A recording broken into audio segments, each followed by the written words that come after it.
perantara malaikat Jibril untuk disampaikan kepada manusia sebagai petunjuk dan pedoman hidup. Al-Quran tidak turun secara sekaligus dalam satu waktu, melainkan berangsur-angsur supaya meneguhkan diri Rasul. Menurut sebagian ulama, ayat-ayat Al-Quran turun secara berangsur-angsur dalam kurun waktu 22 tahun, 2 bulan, 22 hari. Dan ada pula sebagian ulama lain yang berpendapat bahwa Al-Quran diwahyukan secara bertahap dalam kurun waktu 23 tahun, dimulai pada 22 Desember 603 Masehi.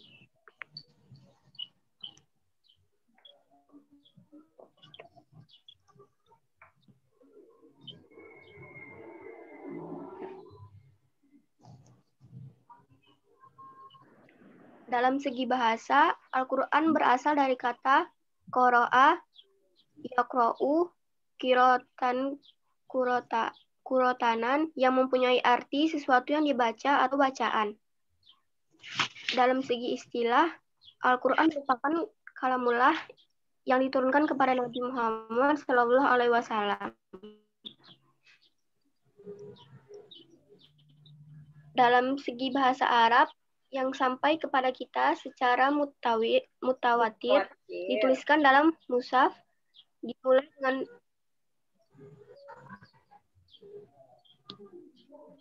dimulai dengan surah Al-Fatihah dan diakhiri dengan surah An-Nas. Membacanya mempunyai fungsi sebagai ibadah, sebagai mukjizat Nabi Muhammad SAW, dan sebagai hidayah atau petunjuk bagi umat manusia. Itulah pengertian Al-Quran.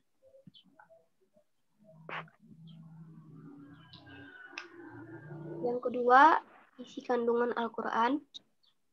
Sebagai kitab yang memberi petunjuk kepada umat manusia, Al-Quran memiliki beberapa pokok kandungan, diantaranya akidah. Akidah secara etimologi bermakna kepercayaan dan keyakinan. Adapun kandungan aspek Allah Subhanahu wa Ta'ala adalah yang maha segala-galanya. Di samping itu, akidah di dalam Al-Quran juga meliputi rukun iman seperti keyakinan terhadap Allah, malaikat, rasul, kitab, hari kiamat, serta qada dan qadar. Rasul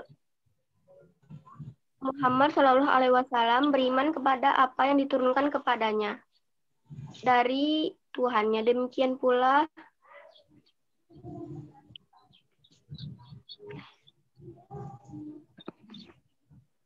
ada yang kurang dalilnya.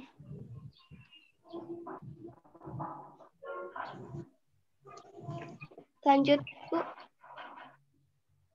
Yang mana? Akidah udah selesai.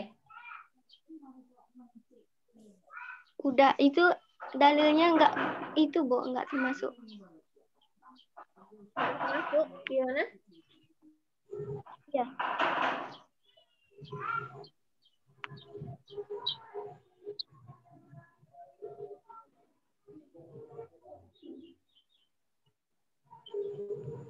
Yang mana lagi, Nadia?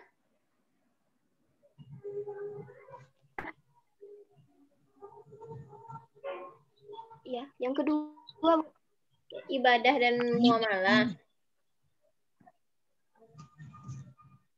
Iya. Yang kedua ada ibadah dan muamalah. Kandungan selanjutnya adalah persoalan ibadah, hubungan antara manusia dengan Allah Subhanahu wa Ta'ala. Dan muamalah, hubungan antara manusia dengan manusia lainnya. Al-Quran memberi petunjuk dan tata cara yang lengkap berkaitan dengan ibadah kepada Allah dan hubungan antar manusia. Yang ketiga, persoalan hukum Allah Subhanahu wa Ta'ala yang tertuang di dalam Al-Quran tentu merupakan hukum yang paling adil. Oleh karena itu, kita sebagai umat Islam harus selalu merujuk kepada Al-Quran dalam menetapkan hukum tertentu. Hal ini sejalan dengan Quran Surah An-Nisa ayat 105 yang artinya, sesungguhnya kami telah menurunkan kitab kepadamu dengan membawa kebenaran agar kamu mengadili antara manusia dengan apa yang telah Allah wahyukan kepadamu.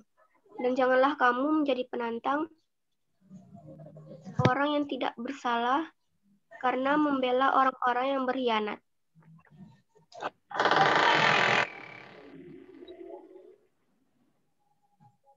Yang keempat, sejarah dan kisah-kisah umat terdahulu. Selain mengandung perintah, Al-Quran juga menceritakan kejadian umat terdahulu agar kita dapat mengambil pelajaran dari masa lalu. Salah satu contoh adalah yang tertulis dalam surah Yusuf ayat 111 yang artinya, sungguh pada kisah mereka itu terdapat pelajaran bagi orang yang mempunyai akal. Itu bukanlah cerita yang dibuat-buat, tetapi membenarkan kitab-kitab yang sebelumnya, menjelaskan segala sesuatu, dan sebagai petunjuk dan rahmat bagi orang-orang yang beriman. Yang kelima, rujukan ilmu pengetahuan dan teknologi. Banyak ilmuwan yang telah membuktikan bahwa ilmu pengetahuan yang senantiasa berkembang setiap zaman telah dibahas terlebih dahulu di dalam Al-Quran berabad-abad yang lalu. Oleh sebab itu, apa yang ada di dalam Al-Quran harus selalu dijadikan rujukan dalam penelitian ilmu pengetahuan termasuk teknologi.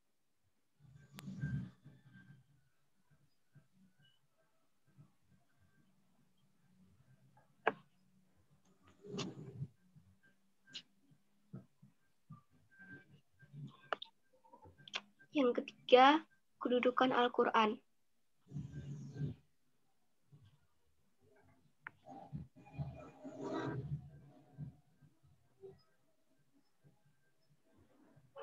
Oke, lanjut Nurul. Nurul, Nadia, sorry. Lanjut. Kedudukan Al-Quran. Ya, Bu. Al-Quran memiliki kedudukan yang sangat tinggi dari seluruh ajaran Islam. Al-Quran dan pertama sehingga semua umat Islam Al-Quran sebagai sumber utama dan pertama sehingga semua umat Islam menjadikan Al-Quran sebagai pedoman hidupnya. Kedudukan Al-Quran sebagai sumber hukum Islam karena Al-Quran dijadikan sumber hukum Islam dan Al-Quran mempunyai kedudukan atau posisi yang sangat tinggi atau mulia. Al-Quran adalah sumber utama dan pertama sehingga semua persoalan harus merujuk dan berpedoman kepada Al-Quran. Hal ini sesuai dengan firman Allah Subhanahu wa Ta'ala dalam Al-Quran. Artinya, wahai orang-orang yang beriman, taatilah Allah dan taatilah Rasul-Nya Muhammad dan ulil amri, pemegang kekuasaan di antara kamu. Kemudian, jika kamu berbeda pendapat tentang sesuatu, maka kembalikanlah kepada Allah Subhanahu wa Ta'ala, Al-Quran dan Rasul-Nya, Sunnah. Jika kamu beriman kepada Allah dan hari kemudian, yang demikian itu lebih utama bagimu dan lebih baik akibatnya. Quran Surah An-Nisa ayat 59.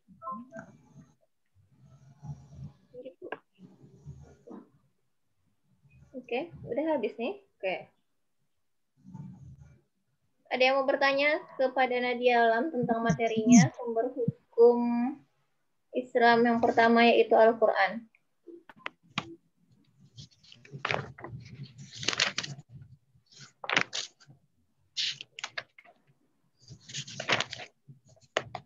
Materi kedua siapa?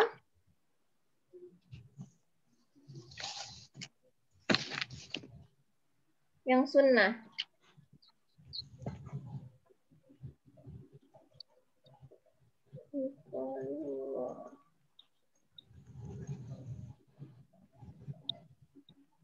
Yang hadis siapa hadis?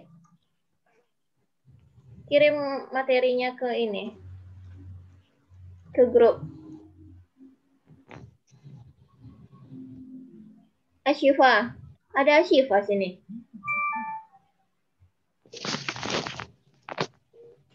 Oh, ada Asyifa. Ashifa? Nggak ada kan? Nggak ada, Bu. Materinya Ashifa. Natila? Nggak ada juga? Ada, Bu. Nah, kirimlah punya kamu ke grup.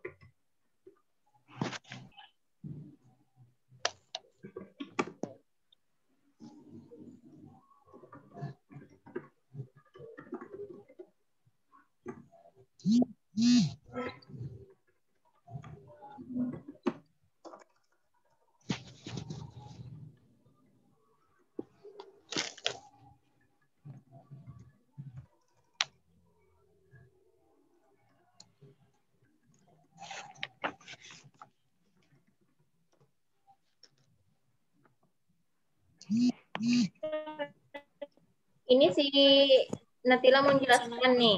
Kalian siapkan pertanyaan. Kalau nggak ada yang nanya, saya nanya sama kalian semua ya. Berarti udah Al-Quran langsung ke ijtihad ya. Karena yang sunnahnya skip nggak ada orangnya. Jadi kalau apa saya jelaskan sedikit.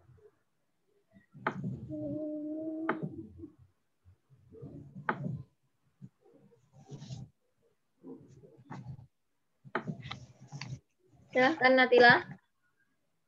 Assalamualaikum warahmatullahi wabarakatuh. Waalaikumsalam warahmatullahi wabarakatuh. Yang saya hormati Ibu Guru dan yang saya sayangi. Saya akan menjelaskan tentang ijtihad sebagai memahami Al-Quran dan hadis. Coba ulangi, Natila. Ijtihad. Ijtihad sebagai memahami Al-Quran dan hadis. Ijtihad sebagai upaya memahami Al-Quran dan hadis.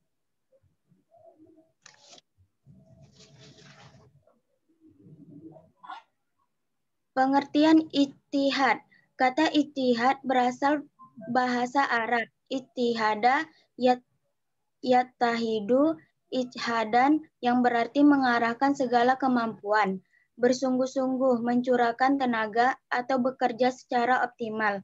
Secara istilah, ijtihad adalah mencurahkan segenap tenaga dan pikiran secara sungguh-sungguh dalam menetapkan suatu hukum. Orang yang melakukan ijtihad dinamakan mujtahid.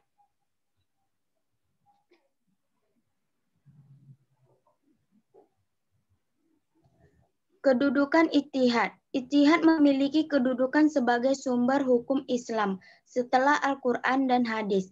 Ijtihad dilakukan jika suatu persoalan tidak ditemukan hukumnya dalam Al-Quran dan hadis, namun demikian hukumnya yang dihasilkan din ijtihad tidak boleh bertentangan dengan Al-Quran maupun hadis. Syarat-syarat berijtihad. A. Memiliki pengetahuan yang luas dan mendalam. B. Memiliki pemahaman mendalam tentang bahasa Arab, ilmu tafsir, usul fikih, dan tarikh atau sejarah. Memahami cara merumuskan hukum atau istinbat. Memiliki keluhuran akhlak mulia.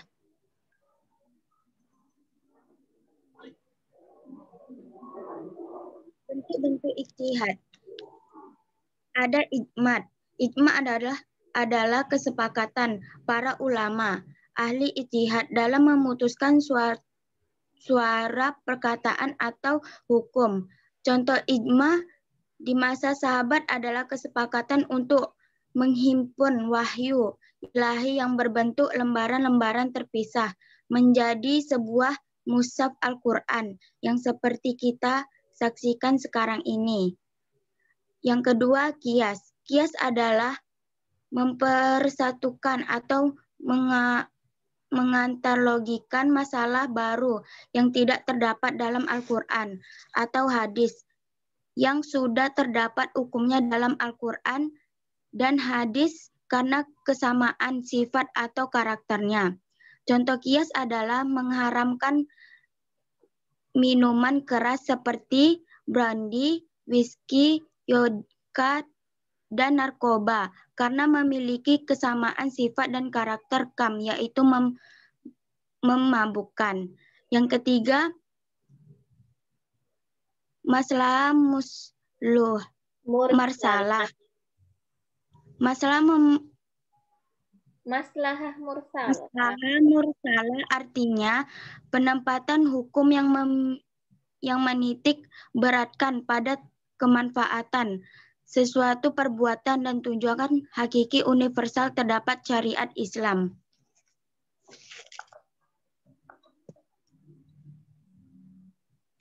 Inilah ayat-ayat dalam ijtihad.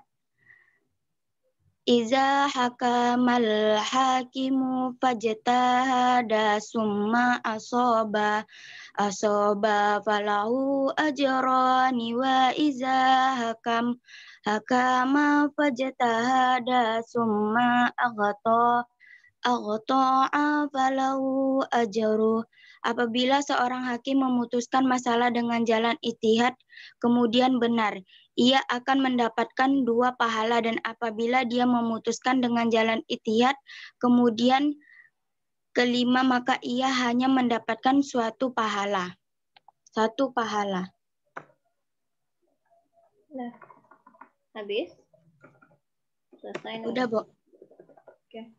Karena si Ashifa nggak ada.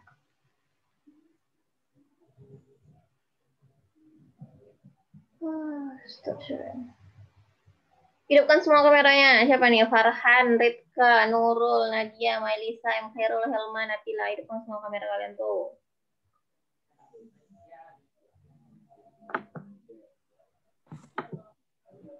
Oh, ada nih Ashifa.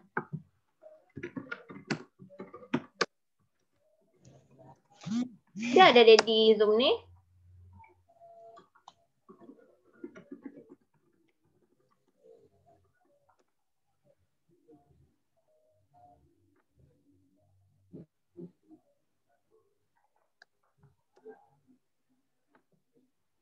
Ashifa nggak ada dia di sini, kayak mana nih?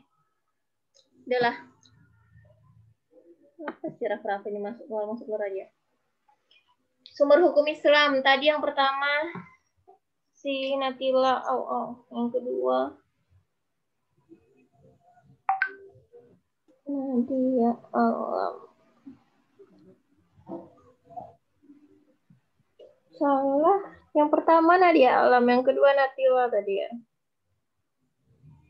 Oh, yang ketiga, sorry.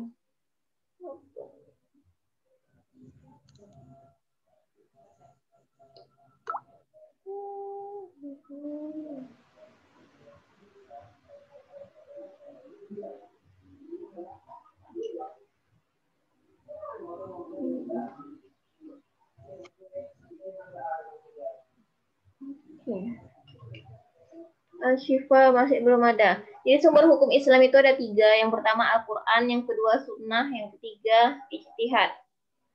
Ada yang mau bertanya? Tadi udah dijelaskan oleh Nadia Alam dan Natila. Adakah yang mau bertanya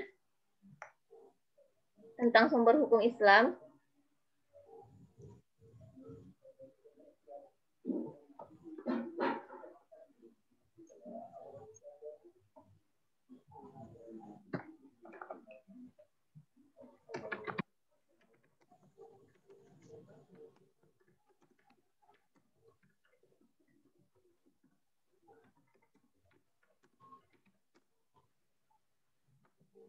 Ada yang mau bertanya?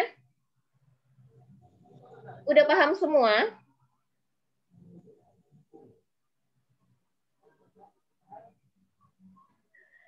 Allah Akbar. Berarti udah paham semua kalian nih?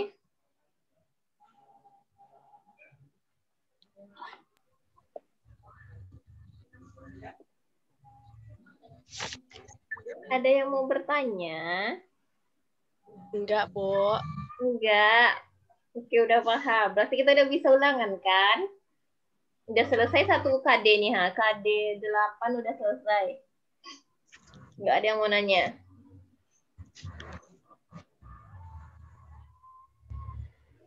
Allah, aduh. Apa Al-Quran itu, Helma?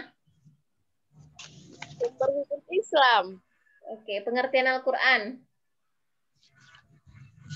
Al-Quran adalah sumber hukum Islam yang pertama. Itu aja. Nurul, Al-Quran. Tadi si Helma bilang kalau Al-Quran itu sumber hukum Islam yang pertama. Benar. Pengertian lainnya, pengertian panjangnya. Al-Quran adalah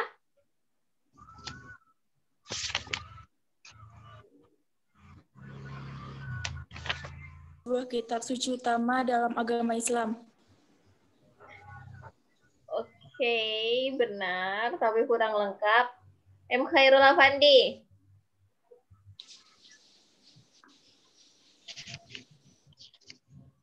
M. Khairul. M. Rafrafi.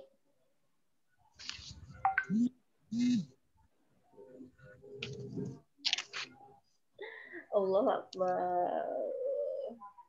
Di buku tuh ada, di LKS tuh ada, Al-Quran tuh adalah wahyu Allah yang disampaikan kepada Nabi Muhammad yang dijadikan pedoman hidup sebagai manusia. Oke, Al-Quran itu adalah sumber hukum Islam pertama. Oke. Yang kedua sumber hukum Islam itu adalah sunnah. Sunnah itu adalah perkataan, perbuatan, atau tindakan dan diamnya Rasul. Itu. Tapi yang kita pakai untuk suatu hukum itu adalah hadisnya. Tadi sunnah tadi kan ada 3 tuh, perkataan atau tindakan, terus keputusan dan diamnya Rasul itu jatuh yang sampai kepada kita sekarang itu namanya hadis yang diriwayatkan oleh sebuah perawi. Apa yang iya enggak ada link. Oke, itu orang yang meriwayatkan hadis itu ada syarat-syaratnya. Dia harus kuat ingatannya, kemudian banyak hafalannya, terus dia bertemu langsung kepada Rasul atau kepada tabi atau tabi'in gitu. Baru dia meriwayatkan hadis. Seperti hadis yang termasyhur yang sekarang kita banyak pakai itu adalah karena mereka mengumpulkan hadis sahih saja gitu yang bisa dipakai. Itu adalah Bukhari dan Muslim. Yang ketiga, kalau misalnya sebuah permasalahan di Al-Quran nggak ada, di hadis nggak ada, adanya itu dilakukan dengan ijtihad. Dilakukan dengan ijtihad.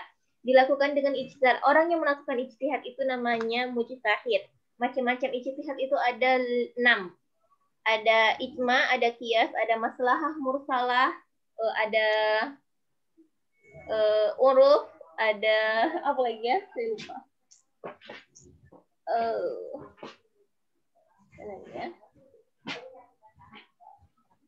Ada 6 ijtihad. Hukum ini. Oke. Ada ijma, qiyas, istishab, maslahah, mursalah, dan uruf. Ada 6. Jadi kalau misalnya suatu permasalahan itu tidak ada hukumnya tidak ada penyelesaiannya tuh di Al-Quran, terus di hadis juga nggak ada, maka dilakukan dengan ijma. Tadi udah disampaikan oleh Natila. Dicontohkan itu permasalahan khamar.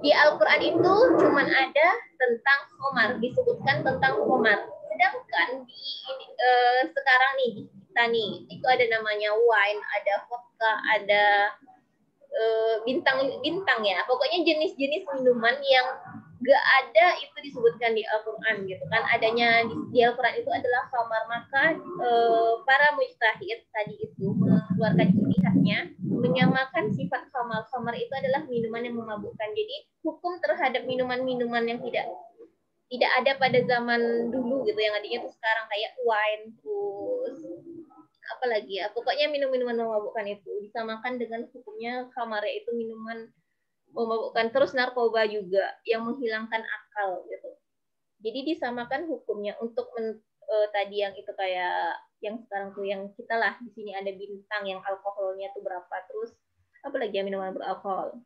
Pokoknya minuman beralkohol yang sekarang ada, dan kayak narkoba yang sekarang dipakai orang untuk bisa mereka itu hilang akal pikirannya, itu disamakan hukumnya dengan khamar. syaratnya tadi ada disampaikan oleh si apa tadi yang nyampaikan tuh, si Natila tuh, syarat seorang mujtahid itu. Dia harus paham ilmu agama. Mana dia tadi syarat seorang mujtahid? Ini syarat orang berijtihad. Berarti orang yang berijtihad ini, ingat ya, orang yang berijtihad disebut mujtahid.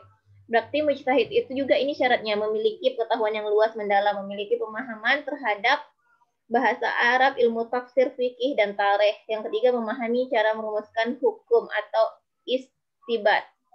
Memiliki keluhuran akhlak mulia. Itu contohnya. Berarti seorang mujtahid itu harus memiliki ilmu-ilmu ini. Harus paham, dan ini syaratnya. Baru dia boleh menentukan suatu hukum. Kalau saya, walaupun saya nih udah belajar ini semua, tapi tidak secara mendalam, saya belum memenuhi syarat itu, karena saya belum memiliki pengetahuan yang luas. Jadi saya belum bisa berijtihad. Hanya bisa menyampaikan pendapat apabila ditanyakan.